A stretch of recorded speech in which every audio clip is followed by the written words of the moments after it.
자, 넘어가도록 할게요. 자, 42번부터 43번 내용 한번 보도록 하겠습니다. 자, 이번 모의고사 문제에서는 특히 42번, 43번 글이 조금 어렵게 문제가 출제가 됐어요.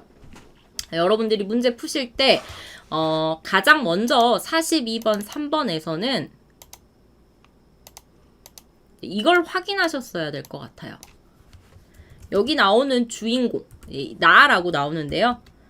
나의 상황, 내가 지금 어떤 상황에 있나 라는 것을 먼저 분명하게 확인해야 42번과 43번의 내용을 이해하실 것 같은데요.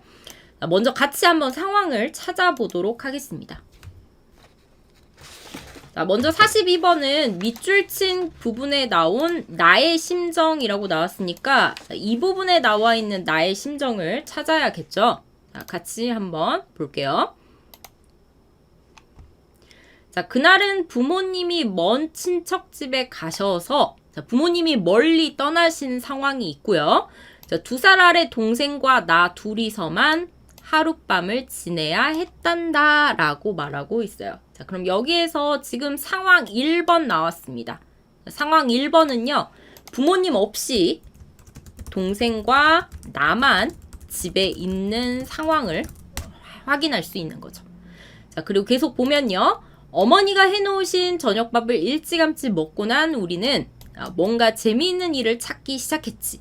심심했나 봐요. 숨바꼭질, 예나 지금이나 그보다 더 재미있는 놀이가 있을까? 라고 말하고 있죠. 그러니까 숨바꼭질에 대해서 여러분들 몰라도 뒤에 재미있는 놀이라는 표현을 통해 동생과 나는 지금 놀이를 하고 있다라는 걸 알 수 있어요. 2번은 숨바꼭질 놀이라는 걸 확인할 수 있습니다. 숨바꼭질은 이제 어느 나라나 다 있는데 하이드 앤 시크라고 생각하시면 돼요. 한 사람은 숨고 다른 사람이 찾는 그런 게임이죠.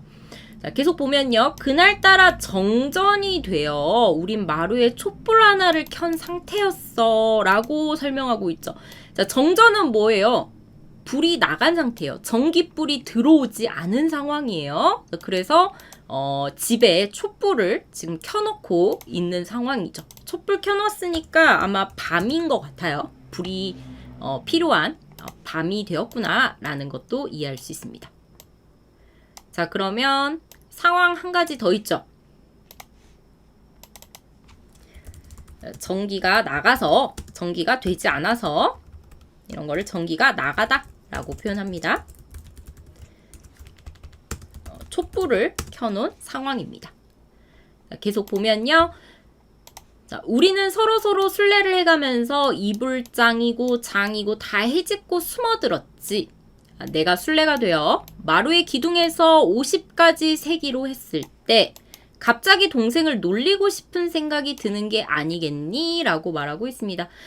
그러니까 내가 동생을 찾아야 하는데 지금 장난하고 싶어진 거예요. 동생에게 좀 동생을 놀리고 싶어진 그런 상황이죠. 그래서 동생을 찾아다니지 않고 오히려 술래인 내가 마당의 장독 뒤에 숨어버렸지. 라고 말하고 있어요. 그럼 여기까지는 동생과 게임을 하고 있는데 지금 오히려 내가 동생을 놀리기 위해서 숨어든 상황이 되었습니다. 동생에게 장난을 하기 위해, 장난치기 위해서 숨은 상황이라고 볼 수 있겠죠.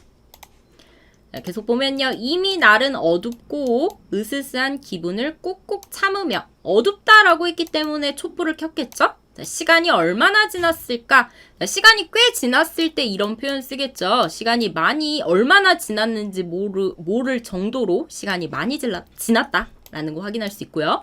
자, 문득 번갯불처럼 환한 가운데 나는 소스라쳐 뛰어나왔지. 그 순간에 놀라움이라. 여기에 나의 감정이 나와요. 내가 소스라쳐서 뛰어나왔어요. 놀라움이라. 여기 밑줄 그은 이 두 가지 표현이 모두 다 놀랐을 때 쓸 수 있는 표현입니다. 소스라치게 놀라서 뛰어나왔다. 놀라움을 느끼고 있다. 뒤에 보면요. 경수야 어디 있니? 빨리 나와야지 부르는 거 보니까 동생 이름이 경수인가 봐요. 어린 마음에도 동생을 찾아야 한다는 마음 하나로 불꽃이 널름거리는 방문 앞까지 여러분들 집 방문 앞에 왜 불꽃이 있을까요? 이 방문 앞까지 몇 번이나 다가갔다가 나왔는지 모른다. 위에서 마루에 집 안에 촛불을 켜놨는데 잠깐 내가 숨어있는 사이에 지금 집에 불이 난 상황을 여기서 확인할 수 있죠. 여기 정확하게 표현되지는 않았지만 자, 여기서 알 수 있는 상황 5번째는 집에 불이 난 상황이라고 볼 수 있습니다. 이렇게 집에 불이 난 상황이라고 이해할 수 있어요. 자, 그리고 계속 보면요. 자, 후두구둑 빗방울이 떨어지기 시작할 때 언덕 너머 사시는 아저씨 두 분이 손전등을 비추며 쇠스랑과 낫을 가지고 달려오셨대요. 네, 나의 애타는 목소리라고 나와 있죠. 애타다 뭐예요? 애타다, 걱정되어서 마음이 아프다 라는 의미로 생각할 수 있어요. 애타다. 자, 나의 애타는 목소리가 들린 게 아니라 애타는 목소리 못 들었다라고 했기 때문에 여기서 나의 목소리는 위에 동생을 부르는 목소리를 지금 애타는 목소리라고 볼 수 있고요. 내가 이렇게 동생을 부른 이유는 동생을 찾아야 한다라는 마음 때문에 동생을 부른 거겠죠. 이것 때문이 아니었대요. 빨간 불기운이 노을처럼 비춰났다는 거야 라고 말하고 있죠. 그럼 여기까지 마지막 부분. 3번째, 집에 불이 크게 났구나 라는 것을 나와 있는 단어로 추측할 수 있어요. 그럼 위에 나와 있는 이 글 전체 상황 보면요. 부모님 없이 동생과 나만 집에 있었는데 동생과 게임을 하다가 내가 잠깐 동생에게 장난치는 사이에 집에 불이 난 상황. 그런데 동생마저 찾을 수 없는 상황이라고 볼 수 있겠죠. 자, 그러면 전체 내용 보면요. 밑줄 친 부분에 나와 있는 나의 심정은 지금 여기 파란색으로 표시된 애타는 목소리, 동생을 찾아야 한다는 마음이라는 이 부분을 통해서 동생이 어디에 있는지 모르는데 집에 불까지 났어요. 그럼 너무 걱정되고 불안하겠죠. 동생을 빨리 찾아야 하는데 혹시 동생이 불 속에 있지 않을까? 다치지 않을까? 라는 걱정되고 불안한 마음이 들 거예요. 답은 1번 걱정스럽다만 답이 됩니다. 나머지는 적절하지 않겠죠. 자, 감격스럽다라는 단어는 이전에 한번 확인했는데 한번 정리해보면 매우 감동을 받다, 감동받다라는 의미로 이해하시면 됩니다. 자, 실망스럽다는 아시죠? 어떤 대상에게 실망하는 마음, 싫은 마음이 생겼을 때 기대했는데 그 기대가 꺾이는 마음이 들었을 때 실망스럽다라고 볼 수 있고요. 부담스럽다라는 것은 다른 그 사람 마음에 대해서 불편한 마음이라고 보시면 돼요. 불편한 마음. 불편하다. 이렇게 이해하시면 되겠습니다. 넘어가도록 하겠습니다. 내용을 전체 같이 살펴봤기 때문에 윗글의 내용 찾을 수 있겠죠. 자, 1번 우리 목소리를 듣고 이웃 아저씨 두 분이 도와주셨다. 이웃 아저씨 나와 있는 부분은 이 부분이었어요. 이웃 아저씨 두 분이 오셨죠. 자, 그런데 여기 나의 애타는 목소리가 들린 게 아니라 불기운을 보고 우리 집에 급하게 오셨기 때문에 1번 틀렸습니다. 목소리 듣고 도와주러 오셨다. 아니죠. 2번 볼게요. 자, 나는 부모님과 함께 동생을 놀려주기 위해 숨어 있었다. 그런데 여기 1번 상황에서 집에 부모님 있어요? 없어요? 없어요. 부모님이 먼 친척 집으로 가셨다. 그래서 동생과 나 둘이서만 집에 있어야 했어요. 그래서 부모님과 함께 2번도 틀렸습니다. 자, 3번 우리는 정전으로 불이 켜지지 않자 초를 하나 켜놓았다. 어디에 있었어요? 자, 여기 상황이었죠. 자, 정전이 되어서 마루에 촛불 하나를 켜놓은 상태라고 3번 여기 바로 확인할 수 있습니다. 답은 3번 되겠고요. 자, 4번 보겠습니다. 나는 동생을 찾기 위해 방문을 열고 안으로 뛰어들어갔다. 자, 동생 찾아야 한다는 마음으로 어떻게 했어요? 불꽃이 널름거리는 방문 앞까지 몇 번이나 다가갔다 나왔다. 근데 들어갔다는 말은 없었습니다. 4번 틀린 것 확인할 수 있겠죠. 열고 안으로 들어갔다라는 말은 없었고요. 자, 그냥 이런 뜻이에요. 이렇게 방문이 이렇게 닫혀 있는데 여기로 이렇게 불이 막 이렇게 나오고 있는 거예요. 이렇게. 그래서 이 방문을 열고 들어가지는 못하고 내가 이 앞까지 갔다가 돌아오고 이 앞까지 갔다가 돌아오는 이런 상황이 여기에 나와 있는 거죠.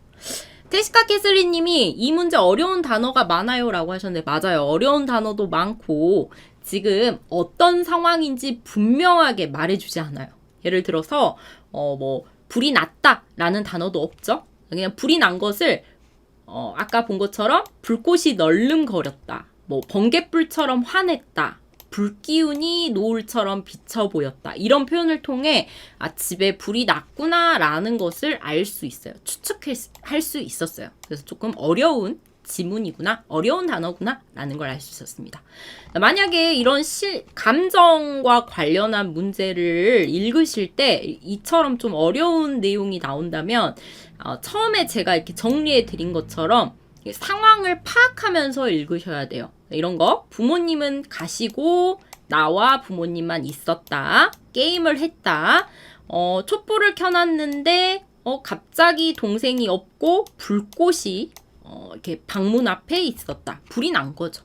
그리고 아저씨가 도와주러 오셨다. 이런 상황을 위주로 내용을 이해하셔야 합니다. 이해되시죠? 이거 넘어가기 전에 단어 한번 같이 정리해보고 넘어갈게요.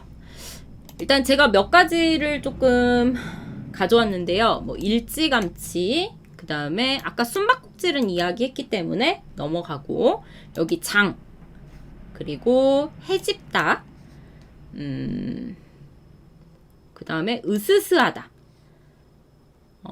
그리고 널름거리다,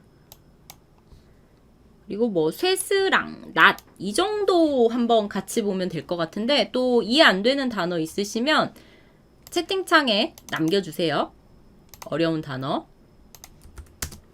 먼저 일찌감치라는 것은 그냥 일찍이라고 생각하시면 됩니다. 뭐 일찍이라고 이해하시면 돼요. 표현은 달라도 의미는 똑같습니다. 일찌감치 똑같아요. 두 번째 숨바꼭질, 아까 제가 하이드앤시크라고 말씀드렸죠? 다른 나라에도 있는 단어, 그 놀이이기 때문에 여러분들이 이런 거구나 라는 것만 알면 금방 이해하실 것 같아요. 숨고 다른 사람들이 찾는 그런 게임 보시면 됩니다. 다음에 장 한번 볼게요. 한국에는 이 장들이 많아요. 보통 이 장 할 때 뭐 간장, 고추장처럼 이렇게 맛을 내는 조미료 이런 뜻도 있지만 여기 나오는 장은 앞에 보면 이불장이고 장이고 해집고 숨어들었다 라고 나와 있죠. 여기서 장은요, 물건을 집어넣는 가구라고 이해하시면 됩니다. 물건을 보관하는 가구라고 이해하시면 돼요. 보통 서랍, 뭐 이불을 넣어놓는 거, 옷을 넣어놓는 것, 이런 것들을 다 우리는 장이라고 해요. 뭐 이렇게 쓰죠. 뭐 서랍장, 조그마한 물건을 보관하는 곳, 옷을 넣어놓는 가구는 옷장, 그리고 이불을 넣어놓는 가구는 이불장, 이불장, 그리고 책을 넣어놓는 가구는 책장, 이렇게 볼 수 있어요. 이렇게 이해하시면 됩니다. 이 장이라는 단어가 집에서 물건을 보관하는, 넣어놓는 가구의 의미도 있구나 라고 생각하시면 되겠습니다. 자, 다음에 해집다 볼게요. 해집다 무슨 뜻일까요? 자, 보통 해집다 라고 하면요, 어떤 물건을 찾기 위해 마구 어지럽히다, 뭐 안에 있는 것을 다 꺼내가지고 여기저기 막 흩어놓다, 이런 뜻이 있어요. 해집다 라고 하면 막 그런 거 있죠?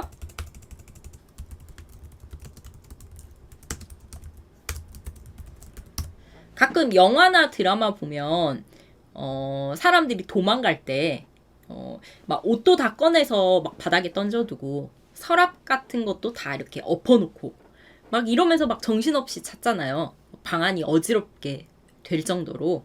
그런 상황을 해집다 라고 합니다. 물건을 막 다 꺼내서 흩어놓다, 어지럽히다, 어지럽게 만들다 라고 보시면 돼요. 자, 다음에 넘어가서 으스스 보겠습니다. 으스스 하다라고도 하는데 이거 여러분들 아실 것 같아요. 으스스 보통 어떤 상황에서 쓰죠? 으스스 하다. 아시는 분 계신가요? 으스스 하다. 좋아요. 세나님 춥다라고 하셨어요. 그쵸? 춥거나 추워서 이렇게 우리가 추울 때 이렇게 막 몸에 있는 피부가 이렇게 막 오돌토돌하게 올라오는 경우가 있죠. 그것을 소름 돋다라고 하는데요. 추워서 소름이 돋을 때 그때 으스스하다라고 하죠. 수아님 떨리다라고도 하는데요. 그저 춥거나 또는 무서워서 소름이 돋다. 우리가 무서운 영화 보면 괜히 이렇게 막 떨 때가 있어요. 그죠? 수아님이 떨리다라고 하셨는데 이렇게 떨리는 것을 보통 우리가 소름 돋다라고 하고요. 이런 상황, 이런 이유 때문에 몸이 이렇게 떨리는 상황을 으스스하다라고 표현해요. 자, 그리고 한 가지 더 있습니다. 추워서 소름 돋는 경우도 으스스하다.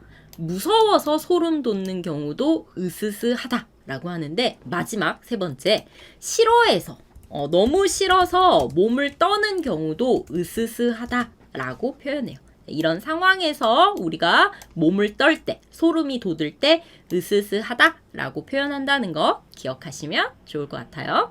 자, 넘어가도록 하겠습니다. 자, 다음에 널름거리다 있네요. 널름거리다. 보통 날름 이렇게 표현하기도 하는데요. 이거는 제가 여러분들 이해를 돕기 위해서 사진 자료를 가져왔어요. 같이 한번 볼게요. 이거 하울 움직이는 성에 나오는 그 불이죠. 이 불이 처음에는 이렇게 귀엽게 조그맣게 있다가 얘가 화가 나면 엄청 막 커져요. 커졌다가 조그매졌다가 하기도 하고 지금 보면 이렇게 혀가 길게 나와 있는 모습 보이죠? 혀를 이렇게 뺐다가 다시 이렇게 집어 넣었다가 다시 뺐다가 집어 넣었다가 하죠. 그래서 널름거리다라고 하면 어떤 것을 뺐다가 가지고 오고 뺐다가 가지고 오고 이런 것을 날름이라고 합니다. 자, 한번 정리해서 써볼게요. 자, 널름거리다라고 하면요. 불길이, 보통 불이 빠르게 나왔다가 들어갔다. 나왔다 들어갔다 하는 것을 널름거리다라고 하죠. 근데 불길만 널름거리다라고 쓰지는 않고요. 뭐 혀나 손이 나왔다가 들어가다 이럴 때도 널름거리다, 날름거리다라고 해요. 우리 아이스크림 먹을 때 이렇게 혀를 내밀어서 이렇게 먹잖아요. 이런 것도 혀를 날름거리다, 널름거리다라고 말을 합니다. 이런 불에만 쓰는 게 아니라 혀나 손 같은 것도 이렇게 널름거리다, 날름거리다라고 쓸 수 있어요. 테시카 캐슬리님이 매운 음식 먹을 때 이 단어 사용할 수 있어요? 이 널름거리다 물어보신 거죠? 너무 더워서 혀를 이렇게 보통 이렇게 빼놓고 있는 경우 있잖아요. 이렇게 물을 마시고 막 이런 경우 있죠. 이런 경우도 널름거렸다라고 사용할 수 있어요. 혀가 나왔다 들어갔다 할 때 널름거리다라고 해요. 어떤 거 생각하시면 되냐면 그 스네이크, 뱀 생각하시면 돼요. 뱀은 계속 혀를 뺐다 넣었다 하잖아요. 그죠? 이런 것 넣었다가 다시 집어 넣었다가 뱉었다가 넣었다가 뱉었다가 하는 것을 널름거리다라고 해요. 마유님 강아지는요 물어보셨는데 강아지도 이렇게 혀를 왔다 갔다 하나요? 보통 강아지는 혀를 이렇게 빼고 있지 않아요? 제가 예전에 기르던 강아지들은 혀를 이렇게 넣었다가 뺐다 하지 않고 이렇게 강아지가 이렇게 귀엽게 있으면 코에요. 이렇게 있으면 혓바닥을 이렇게 늘어뜨리고 있었거든요. 이런 식으로. 좀 오늘은 그림을 잘 그린 것 같긴 한데. 그리고 이 널름거리다 할 때는 혀나 손을 널름거리다 할 때는 이걸 빠르게 왔다 갔다 해야 돼요. 빠르게. 그러니까 잠깐이 아니라 빨리 왔다 갔다 하는 상황을 널름거리다라고 해요. 불이 났을 때도 이 불이 크기가 막 왔다 갔다 춤추듯이 막 이렇게 커졌다 작아졌다 하죠. 그런 상황을 우리는 널름거리다라고 합니다. 그냥 단순히 나왔다 들어갔다 하는 게 아니라 좀 빠르게 출렁출렁 하는 것처럼 좀 빠르게 춤추는 것처럼 움직일 때, 움직임이 빠를 때 이렇게 널른거리다 한다는 거 기억하시면 될 것 같아요. 이해되시죠? 오조다님 술래라고 그러네요. 그것도 설명해야겠네요. 이 숨바꼭질에서 나오는데요. 술래는